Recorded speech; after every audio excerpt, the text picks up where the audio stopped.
processing unit. So अपना second chapter है central processing unit, that is CPU. So CPU, all of you know about CPU, that is the brain of the computer. So mainly की है the function की जो introduction देखी था, it is a part of the computer that performs bulk of data processing operations is called CPU. Means ਕੀ ਹੈ ਇੱਕ ਇਦਾਂ ਦਾ part ਹੈ ਕੰਪਿਊਟਰ ਦਾ ਜਿਹੜਾ bulk of data processing means ਕੀ ਹੈ mostly ਜਿਹੜੀਆਂ bulk of data operations ਹੈਗੀ ਆ, ਜਿੰਨੀਆਂ ਹੈਗੀਆਂ processing applications ਹੈਗੀਆਂ, ਉਹ operations ਹੈਗੇ ਆ, ਉਹ ਕੌਣ ਕਰਦਾ ਹੈਗਾ? CPU. ਜੇ CPU ਨੂੰ ਆਪਾਂ ਮੇਨਲੀ ਦੇ ਮੇਜਰ ਪਾਰਟਸ ਦੀ ਗੱਲ ਕਰੀਏ ਵੀ ਕਿਹੜੇ ਕਿਹੜੇ ਮੇਜਰ ਪਾਰਟਸ ਹੈਗੇ ਇਹਦੇ, so there are 3 major parts. ਇਹਨੂੰ ਤਿੰਨ ਮੇਜਰ ਪਾਰਟਸ 'ਚ ਆਪਾਂ ਡਿਵਾਈਡ ਕਰ ਸਕਦੇ ਹੈਗੇ ਆ. One is register set. ਠੀਕ ਹੈ, ਆਲਰੇਡੀ ਤੁਹਾਨੂੰ ਦੱਸਿਆ ਰਜਿਸਟਰ ਕੀ ਹੈ. ਰਜਿਸਟਰ ਕੀ ਹੈ? ਇੱਕ ਰਜਿਸਟਰ ਬੇਸਿਕਲੀ ਫਲਿਪ ਫਲॉप्स ਤੋਂ ਬਣਿਆ ਹੁੰਦਾ ਹੈਗਾ. ਫਲਿਪ ਫਲॉप ਤੁਸੀਂ ਪੜ੍ਹੇ ਹੋਣਗੇ, flip flop 0 and 1 the value store ਕਰਦੇ ਹੈਗੇ ਆ, ਤੇ ਨੰਬਰ ਆਫ ਫਲਿਪ ਫਲॉप्स ਤੋਂ ਰਜਿਸਟਰ ਬਣਦੇ. ਇੱਕ RESISTOR ਹੁੰਦਾ ਰਜਿਸਟਰ, ਉਹ ਰੈਜ਼ਿਸਟੈਂਸ ਦੇ ਨਾਲ ਰਿਲੇਟਡ ਹੁੰਦਾ ਹੈਗਾ. ਤੇ ਜਿਹੜਾ ਇਹ ਰਜਿਸਟਰ ਹੈਗਾ ਇਹ ਕੀ ਹੈ? ਡਾਟਾ ਸਟੋਰ ਕਰਨ ਵਾਸਤੇ ਯੂਜ਼ ਕਰਦੇ ਹੈਗੇ. This is to use to store the data. Basically ਇਹਦਾ ਕੀ ਪਰਪਸ ਹੈ? It is use to store intermediate data use during execution of instruction. Means ਕਿ ਕੋਈ ਵੀ ਇੰਸਟਰਕਸ਼ਨ ਜਿਹੜੀ ਕੰਪਿਊਟਰ ਜਾਂ ਪ੍ਰੋਸੈਸਰ ਦੇ ਥਰੂ ਹੁੰਦੀ ਹੈਗੀ, ਐਗਜ਼ੀਕਿਊਟ ਹੁੰਦੀ ਹੈਗੀ ਆ, ਉਸ ਟਾਈਮ ਜਿਹੜੇ ਇੰਟਰਮੀਡੀਏਟ ਰਿਜ਼ਲਟ ਹੈਗੇ ਆ, ਜਿਵੇਂ ਸਪੋਜ਼ C = A + B ਕੋਈ ਵੈਲਿਊ ਹੈਗੀਆਂ, ਤੇ A ਤੇ B ਦੀ ਵੈਲਿਊ ਉਦੋਂ ਤੱਕ ਸਟੋਰ ਕਰਨੀ ਹੁੰਦੀ, ਟੈਂਪਰਰੀ ਸਟੋਰ ਕਰਨੀ ਹੁੰਦੀਆਂ ਹੈਗੀਆਂ, ਫਿਰ C 'ਚ ਫਾਰਵਰਡ ਹੁੰਦੀਆਂ ਹੈਗੀਆਂ, ਟ੍ਰਾਂਸਫਰ ਹੁੰਦੀਆਂ ਹੈਗੀਆਂ. ਸੋ ਇਹ ਕੀ ਆ? ਇਹ ਜਿਹੜੇ ਇੰਟਰਮੀਡੀਏਟ ਦਾ ਮਤਲਬ ਕੀ ਹੈ? ਜਦੋਂ ਤੱਕ ਫਾਈਨਲ ਰਿਜ਼ਲਟ ਨਹੀਂ ਆਉਂਦਾ ਉਸ ਤੋਂ ਪਹਿਲਾਂ ਜਿਹੜੇ ਰਿਜ਼ਲਟਸ ਹੁੰਦੇ ਹੈਗੇ ਆ, ਉਹ ਸਾਰੇ ਰਿਜ਼ਲਟਸ ਨੂੰ ਕਾਹਦੇ 'ਚ ਰੱਖਣ ਲਈ, ਉਹ ਕਾਹਦੇ 'ਚ ਰੱਖਦੇ ਆਪਾਂ ਰਜਿਸਟਰ ਦੇ ਵਿੱਚ ਰੱਖਦੇ, ਉਹਨੂੰ ਰਜਿਸਟਰ ਸੈੱਟ ਹੁੰਦਾ ਹੈਗਾ, ਉਹਨੂੰ ਕਹਿ ਦਿੰਦੇ ਆ ਜਦੋਂ. ਸੋ ਇਹ ਟੈਂਪਰਰੀ ਸਟੋਰ ਕਰਦਾ ਡਾਟੇ ਨੂੰ. ਦੈਨ ALU ਇੱਕ one of the also important part of CPU. ALU ਕੀ ਹੈ? Arithmetic and logic unit. Arithmetic 'ਚ ਕੀ ਆ ਜਾਂਦਾ? ਤੁਹਾਡੇ ਸਾਰੇ ਮੈਥਮੈਟਿਕ ਆਪਰੇਸ਼ਨ ਆ ਜਾਂਦੇ ਆ, ਜਿਸ ਤਰ੍ਹਾਂ addition, subtraction, multiplication, division. And logical 'ਚ ਕੀ ਆ ਜਾਂਦਾ? ਲੌਜੀਕਲ 'ਚ ਤੁਸੀਂ ਪੜ੍ਹਿਆ ਹੋਏਗਾ ਐਂਡ, ਐਕਸਕਲੂਸਿਵ ਔਰ ਐਂਡ, ਔਰ, ਨਾਟ, ਐਕਸਕਲੂਸਿਵ ਔਰ, ਇਹ ਸਾਰੇ ਕਿਹੜੇ ਫੰਕਸ਼ਨ ਹੈਗੇ? ਇਹ ਲੌਜੀਕਲ ਹੈਗਾ. ਸੋ ਕੀ ਹੈ? ALU ਕੀ ਪਰਫਾਰਮ ਕਰਦਾ? Performs required micro operations.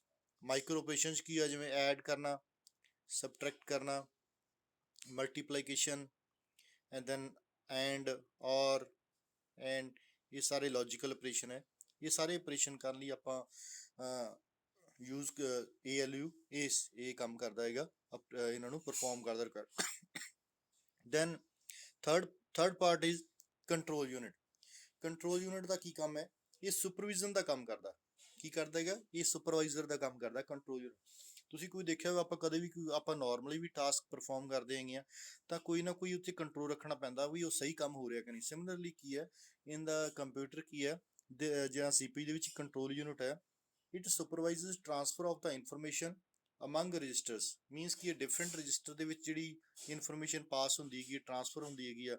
And instruct the ALU about operation to perform. ਇਹ ALU ਨੂੰ ਵੀ ਇੰਸਟਰਕਟ ਕਰਦਾ ਹੈਗਾ ਵੀ ਤੂੰ ਕਿਹੜਾ ਆਪਰੇਸ਼ਨ ਕਿਹੜੇ ਟਾਈਮ ਤੇ ਕਰਨਾ ਹੈਗਾ. ਸੋ ਬੇਸਿਕਲੀ ਕੰਟਰੋਲ ਯੂਨਿਟ ਦਾ ਕੀ ਪਰਪਸ ਹੈ? It is use to control the operation ਜਾਂ supervision of the all the operations and among ਜਿਹੜੀ ਇਨਫੋਰਮੇਸ਼ਨ ਫਲੋ ਹੁੰਦੀ ਹੈਗੀ ਆ, ਤੇ ਸਾਰੇ ਆਪਰੇਸ਼ਨਸ ਨੂੰ ਦੇਖਦਾ ਹੈ.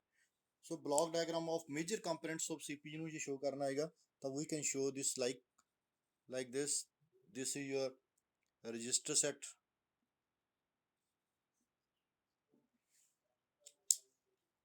then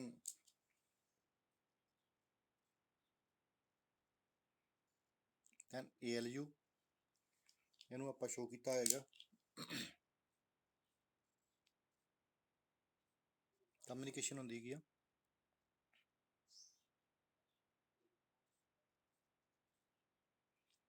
this is your control unit.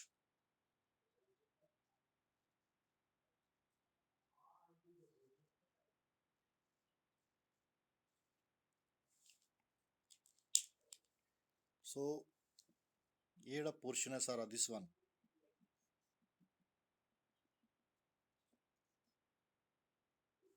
ਇਹਨੂੰ ਆਪਾਂ ਕੀ ਕਹਿੰਦੇ ਆ? CPU. It is non as CPU. Control unit supervise ਕਰਦਾ ਹੈਗਾ. ਇਹ ਰਜਿਸਟਰ ਸੈੱਟ ਜਿਹੜਾ ਹੈਗਾ ਡਾਟਾ ਸਟੋਰ ਕਰਦਾ ਹੈਗਾ. ALU ਤੁਹਾਡਾ ਅਰਥਮੈਟਿਕ ਐਂਡ ਲੌਜੀਕਲ ਕੈਲਕੂਲੇਸ਼ਨ ਕਰਦਾ ਹੈਗਾ। ਸੋ ਤਿੰਨਾਂ ਦਾ ਇੱਕ ਇੰਪੋਰਟੈਂਟ ਰੋਲ ਹੈਗਾ CPU ਦੇ ਅੰਡਰ। ਹੁਣ ਇਸ ਤੋਂ ਬਾਅਦ ਆਪਾਂ ਸਟੱਡੀ ਕਰਾਂਗੇ ਇਹਦੀ ਆਰਗੇਨਾਈਜੇਸ਼ਨ। ਇਸ ਤੋਂ ਇਲਾਵਾ ਵੀ ਜਿਹੜੀ ਇਹ ਕੰਪਿਊਟਰ ਆਰਕੀਟੈਕਚਰ ਹੈਗਾ, ਇਹਦੇ 'ਚ ਆਪਣੇ ਇੰਸਟਰਕਸ਼ਨ ਫਾਰਮੈਟਸ ਆ ਜਾਂਦੇ ਆ, ਐਡਰੈਸਿੰਗ ਮੋਡਸ ਹੈ, ਇੰਸਟਰਕਸ਼ਨ ਸੈੱਟ ਹੈ, ਜਨਰਲ ਰਜਿਸਟਰ ਆਰਗੇਨਾਈਜੇਸ਼ਨ ਹੈਗੀ। ਤੇ ਹੁਣ ਆਪਾਂ ਇਸ ਤੋਂ ਬਾਅਦ ਸਟੱਡੀ ਕਰਾਂਗੇ ਰਜਿਸਟਰ ਆਰਗੇਨਾਈਜੇਸ਼ਨ। ਮੀਨਸ ਕੀ ਹੈ? ਜਨਰਲ ਰਜਿਸਟਰ ਆਰਗੇਨਾਈਜ਼ ਮੀਨਸ ਕੀ ਹੈ, ਜਿਹੜਾ ਰਜਿਸਟਰ ਸੈੱਟ ਹੈਗਾ ਉਹਦੇ 'ਚ ਕਿਹੜੇ ਕਿਹੜੇ ਰਜਿਸਟਰ ਹੁੰਦੇ ਹੈਗੇ ਆ, ਤੇ ਕੀ ਕੰਮ ਕਿਸ ਤਰ੍ਹਾਂ ਕੰਮ ਕਰਦਾ ਕੰਪਿਊਟਰ, ਕੋਈ ਜਿਸ ਤਰ੍ਹਾਂ ਕੋਈ ਪਰਫਾਰਮ ਕਰਨਾ, ਕੋਈ ਕੈਲਕੂਲੇਸ਼ਨਸ ਕਰਨੀਆਂ ਕਿਸ ਤਰ੍ਹਾਂ ਪਰਫਾਰਮ ਕੀਤੀਆਂ ਜਾਂਦੀਆਂ ਹੈਗੀਆਂ ਰਜਿਸਟਰਸ ਦੇ ਥਰੂ, ਉਹ ਆਪਾਂ ਇਹ 'ਚ ਸਟੱਡੀ ਕਰਾਂਗੇ।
ਸੋ ਜਨਰਲ ਰਜਿਸਟਰ ਆਰਗੇਨਾਈਜੇਸ਼ਨ ਦਾ ਮਤਲਬ ਕੀ ਹੈ? ਵੀ ਜਿਹੜੇ ਰਜਿਸਟਰ ਹੈਗੇ ਆ ਜਿਨ੍ਹਾਂ 'ਚ ਡਾਟਾ ਸਟੋਰ ਕੀਤਾ ਜਾਂਦਾ CPU ਵੱਲੋਂ, ਉਹ ਕਿਉਂ ਜ਼ਰੂਰਤ ਪਈ ਉਹਨਾਂ ਦੀ ਤੇ ਕਿਸ ਤਰ੍ਹਾਂ ਵਰਕ ਕਰਦੇ ਹੈਗੇ ਆ।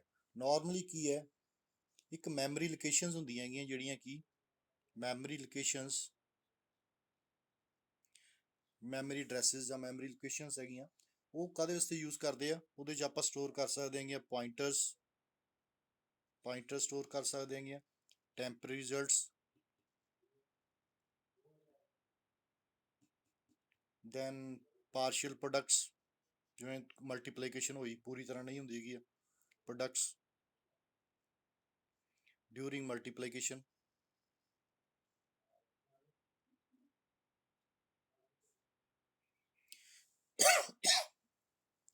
ਮੈਮਰੀ ਲੋਕੇਸ਼ਨ ਯੂਜ਼ ਕਰ ਸਕਦੇ ਹੈਗੇ ਆ। ਬਟ ਜਿਹੜਾ ਮੈਮਰੀ ਲੋਕੇਸ਼ਨ ਨੂੰ ਅਸੈਸ ਕਰਨਾ, ਜੇ ਮੈਮਰੀ ਲੋਕੇਸ਼ਨ ਨੂੰ ਅਸੈਸ ਕਰਨਾ ਹੈਗਾ, it is time consuming to access memory location, it is time consuming. ਜਿਹੜਾ ਮੈਮਰੀ ਲੋਕੇਸ਼ਨ ਨੂੰ ਜੇ ਐਕਸੈਸ ਕਰਨਾ ਹੈਗਾ, ਮੀਨਸ ਕਿ ਉੱਥੋਂ ਡਾਟਾ ਕੱਢਣਾ ਹੈਗਾ, ਤਾਂ ਉਹ ਡੈਟ ਇਜ਼ ਟਾਈਮ ਕੰਜ਼ਿਊਮਿੰਗ। ਸੋ ਇਸ ਮੈਮਰੀ ਲੋਕੇਸ਼ਨ ਦੀ ਪ੍ਰੋਬਲਮ ਸੋਲਵ ਕਰਨ ਲਈ ਕੀ ਯੂਜ਼ ਕੀਤੀ ਉਹਨਾਂ ਨੇ, ਰਜਿਸਟਰਸ। ਸੋ ਮੋਰ ਐਫੀਸ਼ੀਐਂਟ ਵੇ ਜਿਹੜਾ ਹੈਗਾ, more efficient way is to store data in the registers. So ਡਾਟੇ ਨੂੰ ਆਪਾਂ ਰਜਿਸਟਰਸ ਕਿਉਂ ਸਟੋਰ ਕਰਦੇ ਹੈਗੇ ਆ? ਵੈਸੇ ਤਾਂ ਮੈਮਰੀ ਲੋਕੇਸ਼ਨਸ ਵੀ ਕਰ ਸਕਦੇ ਸੀਗੇ, ਪਰ ਮੈਮਰੀ ਲੋਕੇਸ਼ਨ 'ਚ ਕੀ ਹੈ, ਟਾਈਮ ਕੰਜ਼ਿਊਮਿੰਗ ਸੀਗਾ, ਇਸ ਲਈ ਉਹਨਾਂ ਨੇ ਕੀ ਕੀਤਾ ਹੈਗਾ, more efficient way to store data is to store data in registers. Registers ਤੁਸੀਂ ਕੀ ਹੈ, ਡਾਟਾ ਸਟੋਰ ਕਰਦੇ ਨੇ ਹੈਗੇ ਆ।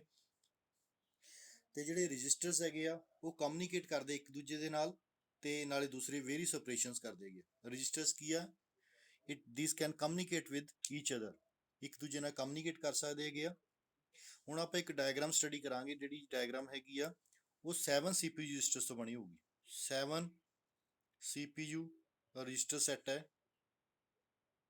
ਆਪਾਂ ਯੂਜ਼ ਕਰਕੇ ਇੱਕ ਡਾਇਗਰਾਮ ਜਿਹੜੀ ਆਰਗੇਨਾਈਜੇਸ਼ਨ ਪੜਾਂਗੇ, ਤੇ ਇਹਦੇ 'ਚ ਆਪਾਂ 2 ਮਲਟੀਪਲੈਕਸਰ ਯੂਜ਼ ਕੀਤੀ ਹੈਗੀ ਆ, 2 ਮਲਟੀਪਲੈਕਸਰ ਯੂਜ਼ ਕੀਤੀ ਹੈਗੀ ਆ।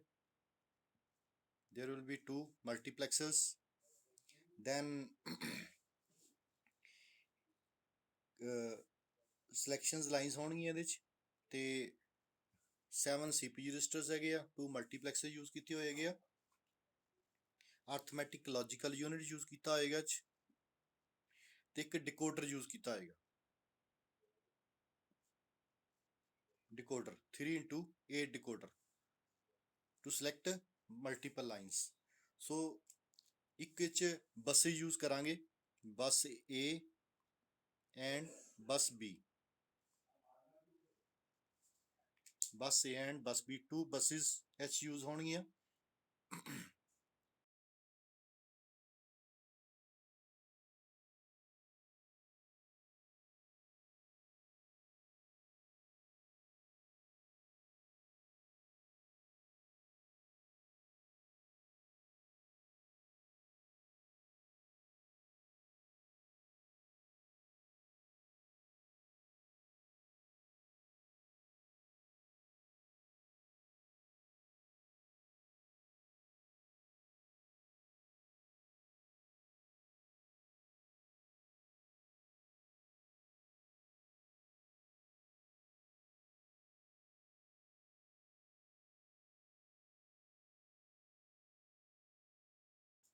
ਇਹਦੇ 'ਚ ਕਿਹੜੇ ਕਿਹੜੇ ਰਜਿਸਟਰ ਹੈਗੇ ਆ, ਇਹ ਮੈਂ 7 ਰਜਿਸਟਰ ਯੂਜ਼ ਕੀਤੇ ਹੋਏ ਆ, R1 R2 R3 R4 R5 R6 R7।